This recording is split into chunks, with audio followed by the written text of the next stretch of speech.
আলোচনার সংক্ষিপ্ত বিষয় হলো রিজিক। মূলত আমরা রিজিক বলতে বুঝি যেটা আমরা খাই, কিন্তু রিজিক মূলত এটাই নয়। রিজিক একটা ব্যাপক শব্দ। মানুষ যে সুস্থ আছে, এই সুস্থতাও আল্লাহর পক্ষ থেকে একটা রিজিক। আপনার যে সন্তান সন্ততি আছে, এই ছেলে মেয়েও আল্লাহর পক্ষ থেকে একটা রিজিক। যার কারণে আমরা যখন স্ত্রী মেলামেশা করি তখন একটা দোয়া করি, বিসমিল্লাহি আল্লাহুম্মা জান্নিবনা শাইতানা ওয়া জান্নিবিশ শাইতানা মা রাযাকতানা। দোয়া মুখস্থ আছে না? দোয়া নিয়ে তো খুব বাড়াবাড়ি, অথচ কাজের সময় যে দোয়া পড়তে হয় এই দোয়াই অধিকাংশ মানুষের মুখস্থ নেই। অথচ 10 সন্তানের বাপ হয়ে বসে আছে, অথচ স্ত্রী মেলামেশার দোয়া কি এটা জিজ্ঞেস করলে বলতে পারবে না। অথচ নামাজের পরে হুজুর যদি একটু মোনাজাত না করে সব থেকে বড় ওই ব্যক্তি দেখায়। আশ্চর্য কথা। তো আমরা যে স্ত্রী মেলামেশার সময় দোয়া করি তখন বলি বিসমিল্লাহি আল্লাহুম্মা জান্নিবনা শাইতানা ওয়া জান্নিবিশ শাইতানা মা রাযাকতানা। আল্লাহ, আপনার নামে আরম্ভ করতেছি, আমাদের এই মেলামেশাতে যে রিজিক আপনি আমাদেরকে দান করবেন, এই রিজিককে আপনি শয়তানের সংস্পর্শ থেকে হেফাজত করুন, রক্ষা করুন। বলি সুবহানাল্লাহ। তার মানে এখানে আমরা রিজিক বলতে কি বোঝাচ্ছি? সন্তান সন্ততি। তার মানে আমরা যে শুধু খাবার খাই, এই খাবারটাই রিজিক নয়, বরং আপনাকে আমাকে আল্লাহ যে সন্তান সন্ততি ছেলে মেয়ে দান করেছে, এই সন্তান সন্ততি ছেলে মেয়েও রিজিকের অন্তর্ভুক্ত। আপনি আমি যে সুস্থ আছি, পায়ের উপর ভর দিয়ে মাহফিল প্যান্ডেল এসে বসে আছি, আমি যে শক্তি দিয়ে কথা বলতেছি, এই সুস্থতাও কি রিজিক? তাহলে রিজিক একটা ব্যাপক শব্দ। এখন এই রিজিক সম্পর্কে কি করলে রিজিকে আল্লাহ বরকত দান করবে আর কোন কোন কাজ করলে রিজিকের বরকত নষ্ট হয়ে যাবে, এটা আমরা সংক্ষিপ্ত আকারে কথা বলার পূর্বে ভূমিকায় 3টি কথা বলি। এক নম্বর কথা হলো, রিজিক সম্পর্কে আমাদেরকে প্রথম বিশ্বাস এবং ধারণা দৃঢ় রাখতে হবে এটা যে রিজিকের মালিক একমাত্র আল্লাহ। রিজিকের মালিক কে? আল্লাহ। আল্লাহ এটা তার নিজের নিকটে রেখেছে, কোনো ফেরেশতার হাতেও দেননি, অন্য কারো কাছে দেয়নি, কোনো ব্যক্তির হাতেও দেয়নি। রিজিক সরাসরি কে দেয়? আল্লাহ দেয়। রিজিক যদি আল্লাহ দুনিয়ার কোনো ব্যক্তির নিকটে রাখতো, কোন দলের নিকটে রাখতো, তাহলে যেই দলের নিকটে আল্লাহ রিজিক বন্টনের দায়িত্ব দিয়ে দিত, শুধু ওই দলের লোকেরাই খাবার পেত, বিরোধী দলেরা সব না খেয়ে মারা যেত।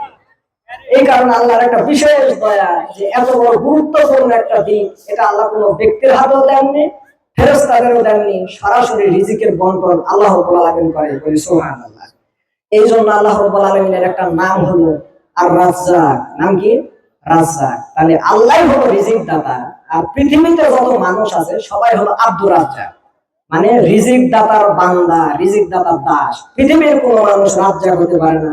রাজ্জাক একজন, তিনি কে? আল্লাহ। এই আল্লাহ রাব্বুল আলামিন তিনি সরাসরি বান্দার রিজিকের ব্যবস্থা করে। শুধু কি আল্লাহ মানুষের রিজিকেরই ব্যবস্থা করে? না, আল্লাহ রাব্বুল আলামিন সূরা হুদের 7 নম্বর আয়াত সম্ভবত বলছেন, মহান আল্লাহ বলেন, ওমা মিন দাব্বাতিন ফিল আরদি ইল্লা আলাল্লাহি রিজকুহা। আরে শোনো, শুধু মানুষ নয়, বরং পৃথিবীতে বিচরণকারী এমন কোন পশু প্রাণীও নাই যে পশু প্রাণী কীট পতঙ্গের রিজিকের দায়িত্ব আমি আল্লাহ নিই। সুবহানাল্লাহ। তার মানে মানুষের রিজিক তো আল্লাহ দেয়, একেবারে সমুদ্রের ভিতরে লুকিয়ে থাকা গভীর অন্ধকারে থাকা মাছ, তার রিজিকের ব্যবস্থাও আল্লাহ করে। জঙ্গলের ভিতর থাকা পশু, সেই পশুর রিজিকের ব্যবস্থাও কে করে? আল্লাহ। তার মানে এক আল্লাহ মানুষেরও রিজিকের দায়িত্বে নিয়েছেন, এবং পশু প্রাণী কীট পতঙ্গ যা কিছু আছে সবকিছু রিজিকের দায়িত্ব কার কাছে? আল্লাহর কাছে। কিন্তু আজকে আদম সন্তান আমরা আল্লাহকে পরিপূর্ণ রিজিক দাতা হিসেবে স্বীকৃতি দিতে নারাজ। আমরা আল্লাহকে পরিপূর্ণ রিজিক দাতা এটা বিশ্বাস করতে নারাজ। তার প্রমাণ কি? আপনি আমি পরিপূর্ণভাবে আল্লাহ যে রিজিক দেয় এটা দৃঢ়ভাবে ধারণ করতে পারিনি, যার কারণে আপনি আমি একটা সন্তানের বেশি সন্তান নিতে নারাজ। কেন? সন্তান বেশি হলে খাওয়াবো কি, রাখবো কোথায়? তার মানে আপনি এখন আল্লাহকে পরিপূর্ণ রিজিক দাতা মানতে পারেন নি। আল্লাহ রাব্বুল আলামিন বলছেন, ওয়ালা তাকতুলু আওলাদাকুম খাশিয়াতা ইমলাক। পৃথিবীর মানুষ, তোমরা সন্তানকে খাবারের ভয়ে সন্তান হত্যা করো না। শোনো, নাহনু নারযুকুহুম ওয়া ইয়্যাকুম। আমি আল্লাহ তোমাকেও রিজিক দেই, তোমার মাধ্যমে যে সন্তান সন্ততি দুনিয়াতে আসবে তার রিজিকের ব্যবস্থা আমি আল্লাহই করব। সুবহানাল্লাহ। তাহলে আল্লাহ বলছেন, পৃথিবীর মানুষ, তোমাকে যদি আমি আল্লাহ খাওয়াতে পারি, তোমার স্ত্রীকে যদি আমি আল্লাহ খাওয়াতে পারি, তোমার পূর্বে যে শত শত মানুষ দুনিয়া থেকে চলে গেছে, এদেরকে যদি আমি আল্লাহ রিজিক দিতে পারি, তো তোমার যদি ছেলে মেয়ে 50টা হয়, 100টাও হয়, সেই 100টা সন্তানের রিজিকের দায়িত্ব আমি আল্লাহ পালন করব। তুমি খাবারের ভয়ে সন্তান হত্যা করো না। আল্লাহু আকবার। তাহলে আল্লাহ রাব্বুল আলামিন বলছেন যে রিজিকের মালিক আমি, তোমাকেও আমি রিজিক দিই, তোমার সন্তানকেও আমি রিজিক দিই। অতএব খাওয়ানোর ভয়ে সন্তান হত্যা করা যাবে না। যারা খাওয়ানোর ভয়ে সন্তান হত্যা করে, এরাও মূলত আল্লাহকে রাজ্জাক হিসেবে স্বীকৃতি দিতে চায় না। আবার কি, সন্তান হয়েছে কথাটি, একাধিক সন্তান হয়েছে, কিন্তু কিছু বাপ সন্তানের বয়স পার হয়ে যাচ্ছে কিন্তু বিয়ে দিতে নারাজ। কেন? সন্তানকে বিয়ে দিলে তার বউ আসবে, বউকে খাওয়াবো কি? তার মানে সন্তান একাধিক নিয়েছে কথা ঠিক, কিন্তু সঠিক সময়ে সন্তানকে আর বিবাহ দিচ্ছে না। কেন? সন্তানের চাকরি নাই, সন্তানের ইনকাম সোর্স নাই। এখন যে সে বিয়ে করে নিয়ে আসবে, তার বউকে সে খাওয়াবে কি? এই কারণে বাপ সন্তানের বয়স পার হয়ে যাচ্ছে, তারপরও বাপ সন্তানকে বিয়ে দিচ্ছে না। এমন বাপ সম্পর্কে রাসূল সাল্লাল্লাহু আলাইহি ওয়াসাল্লাম বলছেন, ফাইদা বালাগ, পৃথিবীর পিতা, পৃথিবীর বাপেরা শুনে রাখো, তোমাদের সন্তানের যাদের বিবাহের বয়স হয়েছে, তোমাদের সন্তান যারা বিবাহ উপযুক্ত হয়েছে, ফালিউজাউইজুহু, তোমরা তোমাদের সন্তানের বিবাহের ব্যবস্থা করো। শোনো, ফাইন বালাগ ওয়ালাম ইউজাউইজুহু, তোমাদের সন্তানের বিবাহের বয়স যদি হয়ে যায়, তারা যদি বালেগ হয়, আর এমন অবস্থায় সন্তানের পিতা যদি তাকে বিবাহ না দেয়, ফাআসারা ইসমান, এমন অবস্থায় বিয়ে না দেওয়ার কারণে সন্তান যদি কোনো পাপে লিপ্ত হয়, তাহলে সন্তান গুনাহ করবে, সন্তান জেনা করবে, কিন্তু জেনার পাপ বাপের উপর বর্তাবে, বলি নাউজুবিল্লাহ। তাহলে যারা রিজিকের চিন্তায়, সন্তানের চাকরি হচ্ছে না, ব্যবসা হচ্ছে না, অথচ সন্তানের বয়স 30 পার হয়ে গেছে, 35 পার হয়ে গেছে, তার যৌবনের শেষ পর্যায়ে সে পৌঁছে গেছে, এমন তো অবস্থায় বাপ যদি তাকে বিয়ে না দেয়, আর সন্তান যদি কোনো পাপে জড়িয়ে পড়ে, তো পাপ করবে সন্তান, কিন্তু পাপটা কার উপর দিয়ে বর্তাবে? বাপের উপরে। অতএব রিজিকের মালিক আল্লাহ, আল্লাহর উপর ভরসা করে সন্তানের বিবাহের দ্রুত ব্যবস্থা করুন। ইনশাআল্লাহ যে আল্লাহ আপনাকে খাওয়াতে পারে, আপনার পরিবার চালাতে পারে, সে আল্লাহ আপনার সন্তানদেরও রিজিকের ব্যবস্থা করবে ইনশাআল্লাহ। প্রিয় উপস্থিতি, তাহলে প্রারম্ভে আমরা প্রথম অংশে বললাম রিজিকের মালিক আল্লাহ, এ বলে দৃঢ় বিশ্বাস রাখতে হবে। 2 নম্বর কথা হলো, রিজিক আসতে যদি একটু দেরি হয়, রিজিকের মালিক তো আল্লাহ, কিন্তু রিজিক আপনার কাছে আসতে যদি একটু বিলম্ব হয়, তাহলে হতাশাগ্রস্ত হওয়া যাবে না, হারাম পন্থা অবলম্বন করা যাবে না, ধৈর্যের পরিচয় দেওয়া লাগবে। কেন? আল্লাহ রাব্বুল আলামিন কাউকে রিজিক দিয়ে পরীক্ষা করে, কারো কাছ থেকে সাময়িক রিজিক কেড়ে নিয়ে পরীক্ষা করে। আল্লাহ দেখতে চায় যে আমি যাকে না খাওয়িয়ে রাখতেছি, এ কি ধৈর্যের পরিচয় দেয়, এ কি না খেয়ে থাকে, নাকি হারামে জড়িয়ে পড়ে। এটা আল্লাহ দেখার জন্য মাঝে মধ্যে রিজিক আল্লাহ দিতে বিলম্ব করতে পারে, দেরি করতে পারে, যা আপনার আমার পরীক্ষার জন্য। তবে আপনার বিশ্বাস রাখতে হবে এতটুকু, যে আপনার তাকদীরে লিখিত একটা ভাতের কণা, একটা চাউল আপনি না খাওয়া পর্যন্ত আল্লাহ আপনাকে দুনিয়া থেকে উঠিয়ে দিবে না। তার মানে তাকদীর তো আগেই লেখা, ওই তাকদীরে লেখা একটা ভাতের কণা দুনিয়াতে রেখে মালাকুল মউত আপনার জান কবজ করবে না। অতএব আপনার তাকদীরের উপর সন্তুষ্ট থাকতে হবে, ধৈর্যের পরিচয় দিতে হবে, তাহলেই আপনি আমি পাপ থেকে বাঁচতে পারবো, এ কথাই ঠিক। 3 নম্বর কথা হলো, হুজুর রিজিকের মালিক যেহেতু আল্লাহ, এবং রিজিক আসতে দেরি হলে ধৈর্যের পরিচয় দিতে হবে, আর রিজিক যেহেতু তাকদীরেই লেখা আছে, তাহলে আমার কাজ করার দরকার কি? আল্লাহ তো আমাকে ঘরে বসে রিজিক দিতে পারে।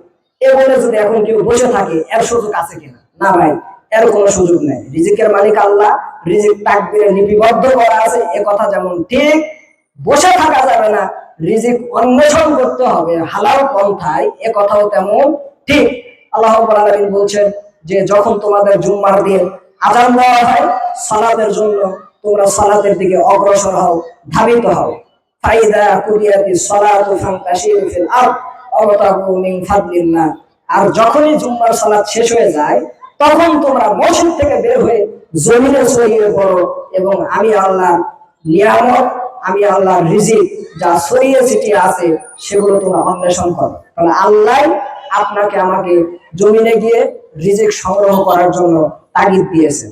রাসূল সাল্লাল্লাহু আলাইহি ওয়াসাল্লাম বলেছেন, মানুষ যে সমস্ত খাবার খায় তার ভিতর সবথেকে উত্তম খাবার হলো ওটাই যেটা সে নিজের হাতে কামাই করে খায়। সুবহানাল্লাহ। তার মানে আপনি বেটার কামাই খাচ্ছেন, এটা উত্তম খাবার নয়। আপনি আরেকজনের কামাই খাচ্ছেন, এটা উত্তম খাবার নয়। উত্তম খাবার কোনটা? যেটা আপনি নিজের হাতে কামাই করেছেন, নিজে উৎপন্ন করেছেন, নিজে পরিশ্রম করে অর্জন করেছেন, এমন খাবারই হলো সব থেকে দামি খাবার, উত্তম খাবার আপনার জন্য, যা রাসূল সাল্লাল্লাহু আলাইহি ওয়াসাল্লাম উল্লেখ করেছেন। আল্লাহু আকবার। রাসূল সাল্লাল্লাহু আলাইহি ওয়াসাল্লাম উৎসাহ দিতে গিয়ে বলেন, আল্লাহর নবী দাউদ আলাইহিস সালাম এমন একজন নবী যিনি নিজের হাতের কামাই ছাড়া অন্য কিছু খেতেন না। সুবহানাল্লাহ। আর তিনি নবী দাউদ, তিনি মানুষের উপর নির্ভরশীল হতেন না, তিনি নিজে কামাই করে নিজে উপার্জন করে খাবার খেতেন, যা আল্লাহ রাব্বুল আলামিন উল্লেখ করলেন। তাহলে তাকদীর লিপিবদ্ধ আছে, কথা ঠিক, কিন্তু বসে থাকার কোনো সুযোগ আছে নাই, বরং আপনাকে আমাকে উপার্জনের পথ অবলম্বন করতে হবে, এ কথাই ঠিক। একটা গল্প মনে পড়লো, এক ব্যবসায়ীর ছেলে তার ছেলেকে ব্যবসা করার জন্য, বাণিজ্য করার জন্য পাঠিয়ে দিয়েছে। সন্তান বাণিজ্য করার জন্য বাবার নির্দেশ অনুযায়ী একটা জঙ্গলের পথ দিয়ে হাঁটতেছিল। হাঁটতে হাঁটতে তার অলসতা কাজ করেছে, সে একটু বিশ্রাম নিচ্ছে। বিশ্রামের ফাঁকে সে দেখতে পেল জঙ্গল থেকে একটা ল্যাংড়া শিয়াল, একটা অস্বাস্থ্যকর শিয়াল, যে শিয়ালের গায়ে কোনো গোস্ত নাই, এমন দুর্বল একটা শিয়াল জঙ্গল থেকে রাস্তায় বের হয়ে এসেছে। এখন ওই ছেলেটার কৌতূহল জাগলো যে এই শিয়াল, যার গায়ে কোনো শক্তি নাই, এই শিয়ালকে আল্লাহ কিভাবে রিজিক দেয়, এটা একটু আমি দেখবো। লোকটা অনেকক্ষণ ধরে অপেক্ষা করতেছে, করতে করতে দেখতেছে জঙ্গল থেকে একটা হিংস্র বাঘ বের হয়ে একটা পশু শিকার করেছে।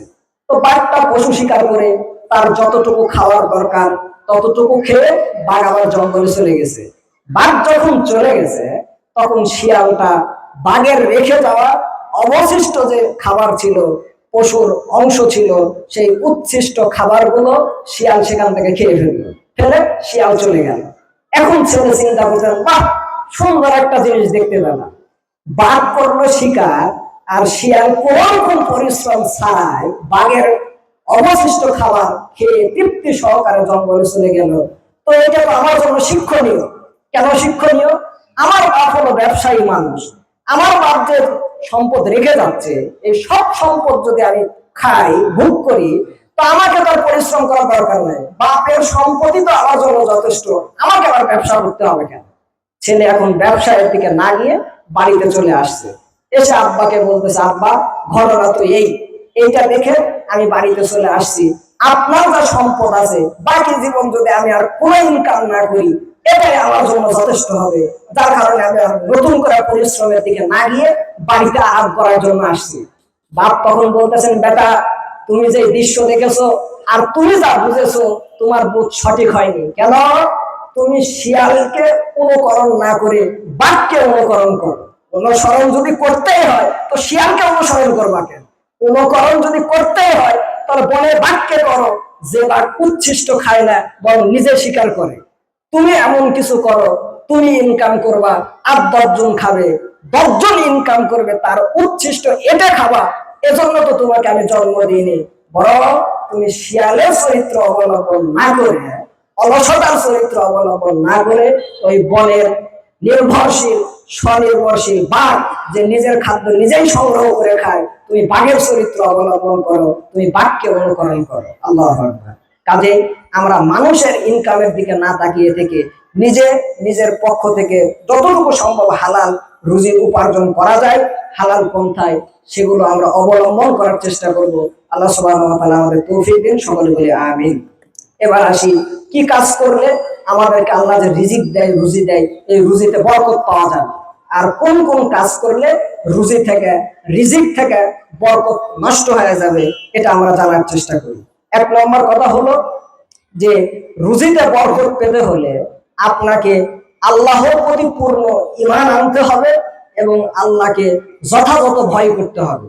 কোন ব্যক্তি যদি ঈমান আনতে পারে আর আল্লাহকে যথাযথ ভয় করতে পারে, তো আল্লাহ রাব্বুল আলামিন বলছেন, জনপদের লোকেরা ওরা যদি ঈমান আনতে পারতো আর আল্লাহকে যথাযথভাবে ভয় করতে পারতো, তো আল্লাহ রাব্বুল আলামিন তাদের জন্য আসমান এবং জমিনে যত রকম বরকতের দরজা রয়েছে সব আল্লাহ খুলে দিত। সুবহানাল্লাহ। তাহলে আমরা যদি আল্লাহকে যথাযথ ভয় করতে পারি আর পূর্ণ ঈমানদার হতে পারি, তাহলে আল্লাহ বলছেন আমাদের জন্য আল্লাহ আকাশ এবং জমিনে যত রকম বরকতের দরজা আছে সব দরজা আল্লাহ আমাদের জন্য খুলে দিবেন। সুবহানাল্লাহ।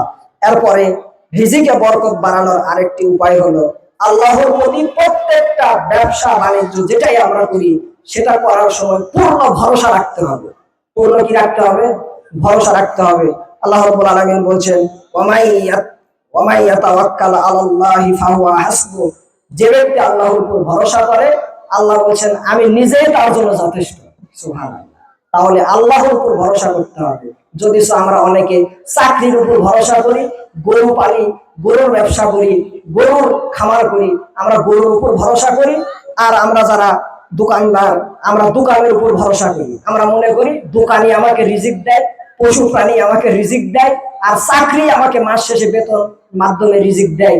এখানে আমরা আল্লাহর উপর যে ভরসা করা উচিত, এটা অনেক ক্ষেত্রে চাকরিজীবী, দোকানদার, ব্যবসায়ী আমরা অনেক সময় ভুলে যাই, তাই না? কিন্তু ভুলে যাওয়া হবে না। কেন? চাকরি রিজিক দেয় না, দোকান রিজিক দেয় না, পশু প্রাণী রিজিক দেয় না, রিজিক দেয় কে?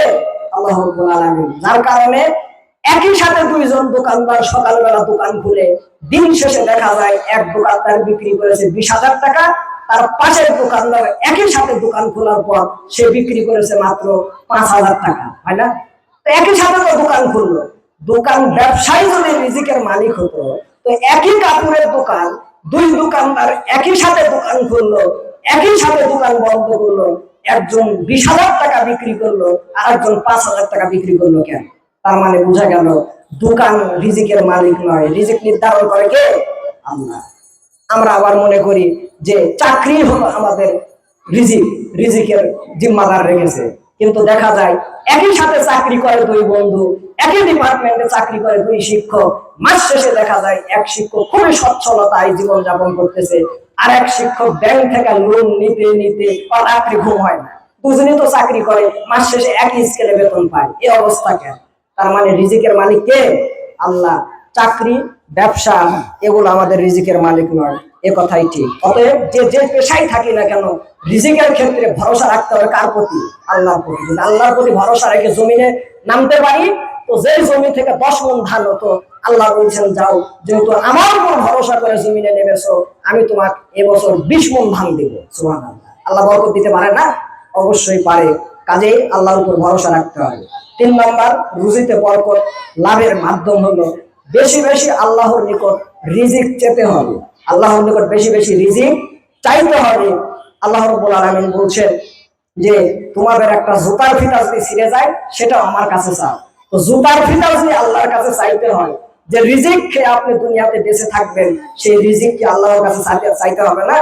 অবশ্যই রিজিক আল্লাহর কাছে চাইতে হবে। কিন্তু আমরা দেখি যে মানুষ মানুষের কাছে রিজিকের জন্য যেরকম ধন্না দেয়, মানুষ আল্লাহর কাছে ওরকম ধন্না দেয় না। খেতে পারতেছে না, অভাব অনটন দেখা দিচ্ছে, মানুষ কিছুক্ষণ হাওলাতের জন্য দৌড়ায়। যখন দেখে হাওলাত পাওয়া যাচ্ছে না, তখন বলতেছেন যে চলো আমরা কিস্তি থেকে টাকা তুলি, না হলে সুদের উপর টাকা নেই। তার মানে আমরা অল্পতেই মানুষের কাছে যাওয়াকে ভালোবাসি, অধৈর্য হয়ে যায়। কিন্তু আমরা প্রথমেই যদি মানুষের নিকট না গিয়ে আল্লাহর নিকটে বলতে পারতাম যে আল্লাহ রাত্রে কি খাবো, ব্যবস্থা হয়নি, আপনি ব্যবস্থা করে দেন। আল্লাহ যদি ব্যবস্থা করে নাও দেয়, দেরিও হয়, তা আপনার এই ক্ষুধা আপনার জন্য তৃপ্তির কারণ হবে। আর আপনি শুকরের গোশত, হারাম সুদের টাকার গোশত কিনে খায় আর তৃপ্তির ঢেকুর তুলবেন, এই তৃপ্তি আপনাকে প্রকৃত তৃপ্তি দিতে পারে না, শান্তি দিতে পারে না। এ কথাই ঠিক। কাজেই রিজিক আল্লাহর পক্ষ থেকে আসে, রিজিক চাইতে হবে কার কাছে? আল্লাহর কাছে। এক হুজুর রাত্রে বেলা ওয়াজ শুনে, ওয়াজ করে বাড়ির উদ্দেশ্যে রওনা করেছে। তো বাড়ির জন্য যখন রওনা করেছে, তো মাঝখানে আল্লাহর কিছু বান্দা, ডাকাতের সর্দার, ডাকাতরা তো রাত্রে বেলা বলতেছে যে এখন রাত্রে গাড়ি আটকাবো আর এর দ্বারা আমরা যা পাই সেটা দিয়ে সংসার চালাবো। তো বক্তার গাড়ি আটকিয়ে ডাকাতরা বক্তাকে নামিয়ে বলতেছেন, হুজুর যা কামাই করেছেন, ওয়াজ করে আপনাকে যা হাদিয়া দিয়েছেন, তাড়াতাড়ি বের করেন, আমাদের বেশি সময় নাই হুজুর, কারণ আমাদের ইনকামই হলো অন্ধকারে, সড়ক হয়ে গেলে কিন্তু আমাদের ইনকাম করার সুযোগ নেই, কেননা সড়ক হলে মানুষ তাদের উত্তম মাধ্যম দিবে যে, এজন্য বলতেছেন আমাদের ইনকাম হলো রাত্রেবেলা, যা ইনকাম করে নিয়ে আসছেন, যা হাদিয়া পেয়েছেন পকেট থেকে বের করেন। তখন হুজুর বলতেছেন আচ্ছা তোমরা এই পন্থা অবলম্বন করতেছো কেন? তখন বলছেন হুজুর ওয়াজ যা করেছেন মাহফিলেই করেছেন, আপনাকে এখানে ফ্রিতে ওয়াজ শোনানোর দরকার নাই, আপনার পকেটে আল্লাহ আমাদের রিজিক রাখিছে, তাড়াতাড়ি আমাদের রিজিক আমাদেরকে বুঝাই দেন। এখন হুজুর বলতেছেন মাদ্রাসায় পড়লাম, আমি দাখিল পাস করলাম, ফাজিল পাস করলাম, কামিল পাস করলাম, রিজিক যে মানুষের পকেটে এইটা কোথাও পেলাম না। অথচ আল্লাহ রাব্বুল আলামিন সূরা জারিয়াত 51 নম্বর সূরা 22 নম্বর আয়াত আল্লাহ বলছেন ওয়াফি সামাই রিজকুকুম, আল্লাহ বলছেন রিজিক আসে আসমান থেকে। রিজিক আসে কোথা থেকে? সূরা জারিয়াত 22 নম্বর আয়াত আল্লাহ বলছেন রিজিক আসে কোথা থেকে? আসমান থেকে। আর ডাকাত কি বলতেছেন? রিজিক আপনার পকেটে, তার মানে আমার রিজিক আপনার পকেটে। তখন হুজুর বলছেন আচ্ছা ঠিক আছে, তোমরা যেহেতু সুর যেমন ধর্মের কাহিনী শুনে না, তোমার কাছে টাকার মূল্য যেমন আমার কাছে জীবনের মূল্য তেমন, যাও আজকের মাহফিলের টাকা তোমাকে দিয়ে দিলাম। তবে শোনো, তুমি যে বলতেছো রিজিক আল্লাহ আমার পকেটে রেখেছে, এ কথা সঠিক নয়, বরং রিজিক আসমানে আছে, তুমি আসমান থেকে তোমার রিজিক আল্লাহর কাছ থেকে চেয়ে নাও। এখন ডাকাত, তার মনে কোনো দয়া ছিল না, যা টাকা পেয়েছে সব নিয়ে বাড়িতে চলে গেছে।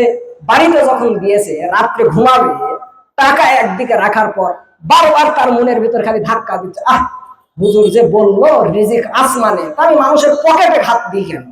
রিজিক যদি আসমানেই থাকে তো যেই আল্লাহ হুজুরকে মাইক্রোতে সরে ওয়াজের মঞ্চে বসায় মাহফিল থেকে 60-70 হাজার টাকা হাদিয়া দিয়ে নিয়ে আসালে, তো সে আল্লাহ কি আমাকে রিজিক দিতে পারে না? রিজিক তো আসলে আসমানে, আমি মানুষের পকেটে হাত দিই কেন?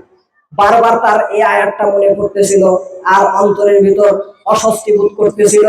এক পর্যায়ে সে তওবা করে সে হালাল পন্থা অবলম্বন করলো, রিক্সা চালকের দায়িত্ব গ্রহণ করলো। ঘটনা বলতে লাগলে অনেক লম্বা হয়, সময় সংক্ষেপ, যার কারণে আমি একটু শুধু টাচ দিয়ে যাচ্ছি। তাহলে রিজিক আসে কোথা থেকে? আসমান থেকে। আপনি কেন দুর্নীতি করবেন? আপনি কেন চাঁদাবাজি করবেন? আপনি কেন টেন্ডারবাজি করবেন? আপনি কেন নিরীহ মানুষের বুক থেকে জুলুম করে টাকা নিয়ে আসবেন? আপনি কেন আপনার জমি পাশের জমির কাছ থেকে আত্মসাতের মাধ্যমে 10 হাত বাড়িয়ে নেবেন? রিজিকের মালিক তো, রিজিকের ফয়সালা তো দুনিয়াতে হয় না, রিজিকের ফয়সালা হয় আসমানে। অতএব মানুষের উপর জুলুম করে হারাম পন্থায় টাকা উপার্জন না করে আসমানে দরখাস্ত করেন, ওখানে যদি দরখাস্ত পাস হয়ে যায় তো আজকে আপনি ফকির, 2 দিন সময় লাগবে আল্লাহ আপনাকে কোটিপতি বানাতে। এ কথা বললে হয়তো ভুল হবে, বরং সেকেন্ডে লাগবে না, আল্লাহ নিমিষে আপনাকে ফকির থেকে কোটিপতি বানাতে পারে, এই ক্ষমতা আল্লাহ রাব্বুল আলামিনের আছে। অতএব রিজিকের বরকত লাভের একটা উপায় আল্লাহর কাছ থেকে রিজিক চেয়ে নিতে হবে। এরপরে রিজিকে বরকতের আরেকটি উপায় হলো সকাল সকাল কাজ শুরু করতে হবে। রাসূল সাল্লাল্লাহু আলাইহি সাল্লাম বলেন আমার উম্মতের জন্য সকাল বেলাতে আল্লাহ বরকত রেখেছেন। সুবহানাল্লাহ। কাজে যে কাজই করবে, সেটা ব্যবসা হোক, বাণিজ্য হোক, যাই হোক না কেন, সেটা সকাল সকাল শুরু করবেন। জমির কাজ হলো সকালে নেমে যাবেন, দোকানদারি হলো সকাল সকাল দোকান খুলবেন। আল্লাহ নবী বলছেন যে আমার উম্মতের জন্য আল্লাহ সকালে বরকত রেখেছে, অতএব ব্যবসা বাণিজ্য সকালে শুরু করতে হবে। কিন্তু আজকে আমরা সকালে ব্যবসা বাণিজ্য শুরু করবো তো বহু দূরের কথা, আমরা ঘুম থেকে উঠি 9টা-10টার দিকে, তাই না? ঘুম থেকে আমরা 9টা-10টার দিকে উঠি, তাহলে বরকত আমরা পাবো কিভাবে? সারা রাত আমাদের মোবাইলে সময় চলে যায়, সারা রাত গল্পে সময় চলে যায়, সারা রাত আলোচনা বিপদ করতে করতে সময় চলে যায়, আর আমরা উঠি 10টার দিকে, 9টার দিকে। এভাবে জীবন কাটালে উপার্জনে বরকত থাকবে না, এ কথাই ঠিক। রিজিকে উপার্জনে বরকত পাওয়ার আরেকটি মাধ্যম হলো সালাত আদায় করা। সালাত আদায় করলে আল্লাহ বলছেন আমি তোমার রিজিককে বাড়িয়ে দিব। সুবহানাল্লাহ। কিন্তু আমরা এটা উল্টা দেখতেছি না, আমরা আরো দেখতেছি দোকান বন্ধ করে নামাজে গেলে কাস্টমার কম আসবে। আমরা দেখতেছি দিলে জমি চাষরত অবস্থায় নামাজের বিরতি দিলে জমির অবস্থা কম হবে, আমাদের কাজ কম হবে। কিন্তু আল্লাহ রাব্বুল আলামিন বলছেন ওয়া'মুর আহলাকা বিস-সালাত ওয়াসতাবির আলাইহা, এই তোমরা সালাত আদায় করো, পরিবারের লোকদেরকে সালাতের প্রতি অবিচল রাখো, উপদেশ দাও। লা নাসআলুকা রিজকান, আর শুনে রাখো আমি আল্লাহ তোমাদের কাছে রিজিক চাই না, কি নাহনু নারযুকুকা, বরং আমি আল্লাহই তোমাদেরকে রিজিক দিই। সুবহানাল্লাহ। আল্লাহ বলেন সালাত আদায় করো, পরিবারের লোকদেরকে সালাত করতে বলো। আর শোনো, কখনো মনে করবা না যে আমি আল্লাহ তোমার কাছ থেকে হয়তো রিজিক চাবো না, আমি আল্লাহ খাইও না ঘুমাইও না, অতএব আমি আল্লাহ আমার রিজিকের কোনো চিন্তা নাই, তোমার কাছ থেকে রিজিক আমি চাই না, বরং আমি আল্লাহ তোমাদেরকে রিজিক দিই। এই যে সামনে কুরবানি আসবে, কত টাকা দিয়ে কুরবানি করব? আল্লাহ কি ফেরেশতা পাঠিয়ে গোশত নিয়ে যাবে না? গোশত আমরাই খাবো।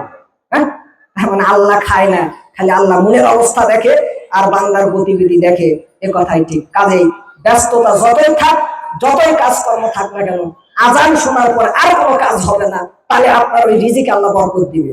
আজান হয়ে যাবে, জামাত শেষ হয়ে যাবে, আপনি জমিনেই পড়ে থাকবেন।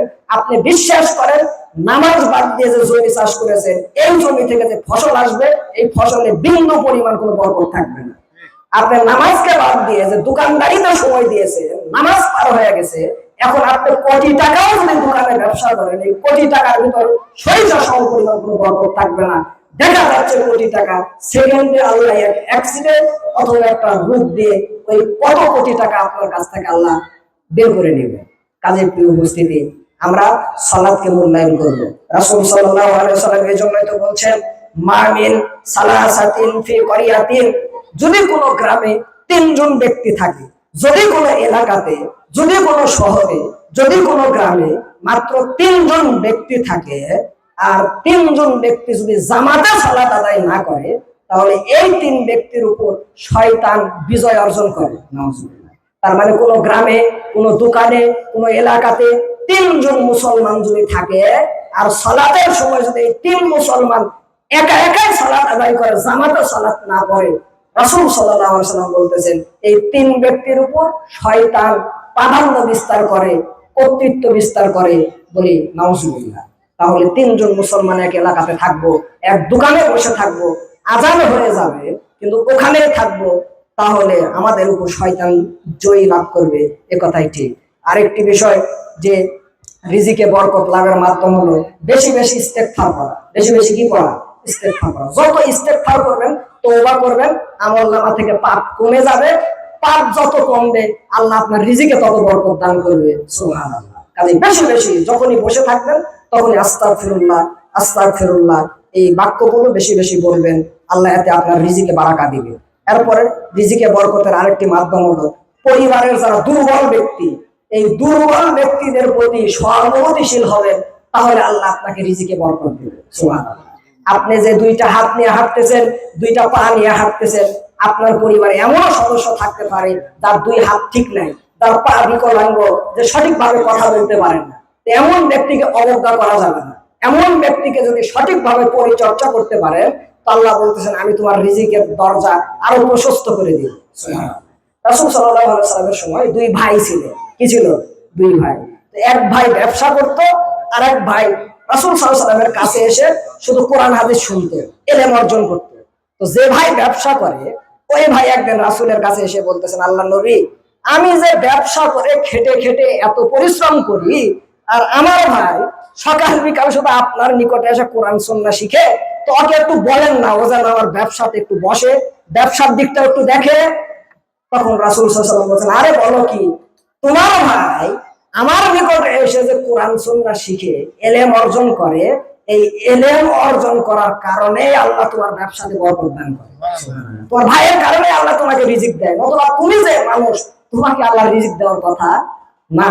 কাজে প্রিয় উপস্থিতি, আমাদের পরিবারে যারা কাজ করতে পারে না, অসুস্থ অবস্থায় রয়েছে, তাদেরকে অবমূল্যায়ন করলে রিজিকে ঘাটতি হবে। মা অসুস্থ, বাপ অসুস্থ, ছেলে বিকলাঙ্গ, তাদের প্রতি আপনি সঠিকভাবে রিজিক বন্টন করেন, বৈষম্য বাদ দেন, তাহলে আপনি আপনার মায়ের চিকিৎসা করার কারণে, সন্তান বিকলাঙ্গ হওয়ার পর ধৈর্য ধরার কারণে যদি সবর করতে পারেন, আল্লাহ আপনার রিজিকে বরকত দান করবে। আর যদি আপনি তাদের প্রতি খারাপ আচরণ করেন, তো যে আল্লাহ আজকে আপনাকে কোটিপতি বানিয়েছে, সে আল্লাহ আপনাকে ফকির বানাতে বিন্দু পরিমাণ সময় নিবে না।